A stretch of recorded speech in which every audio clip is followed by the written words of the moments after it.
I don't know if it was from his preaching style when he preached about the kingdom of God, or if it was him speaking about forgiveness of sins. Whatever it was, there was some misconceptions, or there seems to be some misconceptions that Jesus was coming to end the law and the prophets.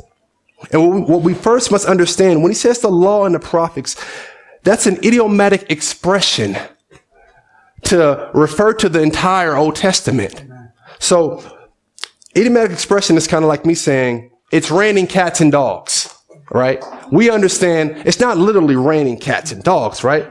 We're saying that it's raining a lot. Or I may say, that's a cool cat over there. Well, I'm not necessarily talking about a cat or a feline. I can be saying, Pastor Brian, it's a cool cat, you know? So that's an idiomatic expression that he's using here to refer to the Old Testament. Sometimes you'll see it as the prophets and the writings and the law. So you have the law, the prophets, and the writings. That's another way to refer to the entire Old Testament. So when Jesus says that I have not come to abolish the law of the prophets, he's saying, I'm talking about the Old Testament here. I'm not coming to abolish that. Now let's look at 17. Let's look at it a little bit further. I want you to understand this. When he says that I have not come to abolish, but to fulfill, some people also say, well, when Jesus says that, he's using another idiomatic expression. They're saying that he's saying that I have come not to interpret the law incorrectly, meaning abolish, but I've come to interpret it correctly, meaning fulfill. And so some people use it or look at it that way. But if we take that view and saying Jesus is saying, no, I've only come to interpret the Old Testament correctly, then we're having a narrow view of Jesus. If he's only just coming to interpret Moses and that's it, then we have a narrow Jesus and we diminish or take away from who Jesus is, his whole character and person. So I don't particularly hold that view that he's saying that.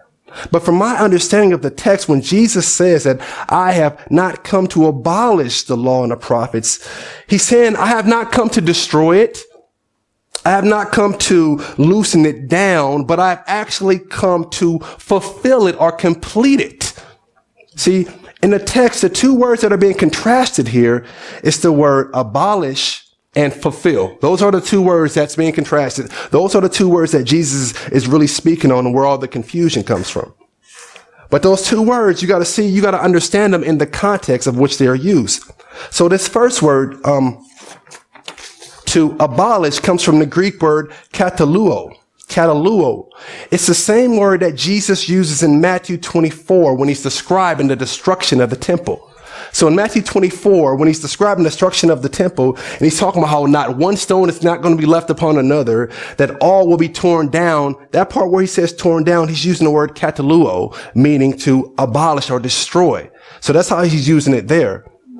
And now this other word here, which is fulfill, this word in Matthew's gospel is used to show the completion of something. So I'm going to show an example of this. Look at Matthew chapter 1, 22. Matthew chapter 1, 22, verse 22. I want to show you how Matthew is using this word here.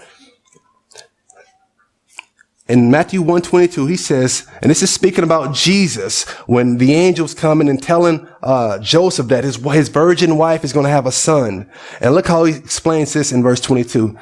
It says, now all this took place to fulfill the Greek word pleroo, fulfill what was spoken by the Lord through the prophet. Behold, the virgin shall be with child and shall bear a son. So you see how Matthew's using this word pleroo. He's using this so completion, to fulfill. And the reason I'm showing you Matthew's gospel, not another one, because I want you to understand how the author is using the word fulfill. That's important to see. So he's showing us that right here in Matthew 1:22, when he says fulfill, or he's using that word fulfill, he's using it to speak of prophecy that is being completed. He's talking about Isaiah 7:14. He's saying that Jesus is fulfilling this prophecy of the virgin being born with child. I want to show you another example of this. Look at Matthew 4. Matthew 4, verse 12 through 15. Look at 12 through 15. It says, now when Jesus heard that John had been taken into custody, he withdrew into Galilee, and leaving Nazareth, he came and settled in Capernaum, which is by the sea in the region of Zebulun and Naphtali. This was to fulfill pleroo, what was spoken through Isaiah the prophet.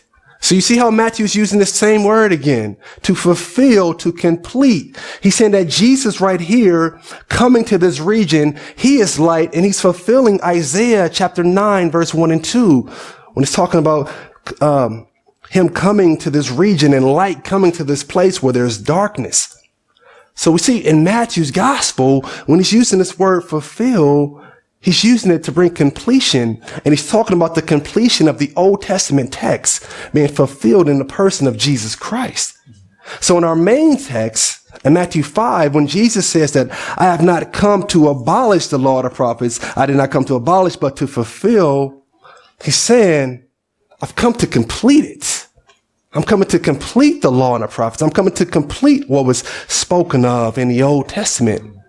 Which means that the Old Testament is not just a random collection of books describing a history of a people, but it is a divine thing. It is a divine book that is pointing or is going somewhere. It is a book that is pointing to a person, and that person is Jesus Christ.